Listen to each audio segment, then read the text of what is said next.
দর্শক, মগবাজারে জামায়াতে ইসলামীর কেন্দ্রীয় কার্যালয়ে চলছে নির্বাচনকালীন নিয়মিত ব্রিফিং। সেখানে কথা বলছেন দলটির সহকারী সেক্রেটারি জেনারেল। সরাসরি চলে যাচ্ছি আমরা তার বক্তব্যে।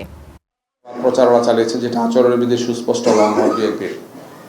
এছাড়াও আমরা বিভিন্ন মাধ্যমে দেখেছি যে ইমাম এবং খতিবদের কাছে বিএনপির পক্ষ থেকে আর্থিক সহযোগিতা এবং বিভিন্ন ধরনের উপঢৌকন পাঠানো হচ্ছে, যেগুলো আচরণ বিধির লঙ্ঘন।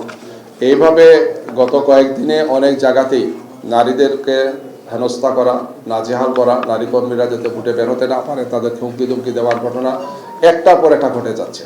তো আমরা তাৎক্ষণিকভাবে এই সমস্ত ঘটনাগুলো স্থানীয় প্রশাসনকে জানিয়েছি এবং সেখানে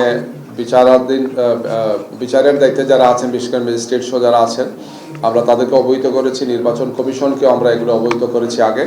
আগামীকালকেও আমরা নির্বাচন কমিশনে আমাদের একটা ডেলিগেশন যাবেন বেলা ৩টার সময়।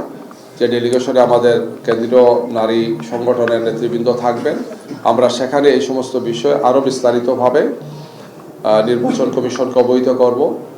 আর আমরা আশা করছি যে একটার পর একটা এই ধরনের ঘটনায় নির্বাচন কমিশনের পক্ষ থেকে, আইন শৃঙ্খলা বাহিনীর পক্ষ থেকে, সরকারের পক্ষ থেকে দায়িত্বশীল ভূমিকা তারা পালন করবে। আমরা একটি সুন্দর শান্তিপূর্ণ নির্বাচন আশা করছি, যেখানে জনগণ তাদের ভোটাধিকার প্রয়োগের জন্য একটি অনুকূল পরিবেশ পাবে।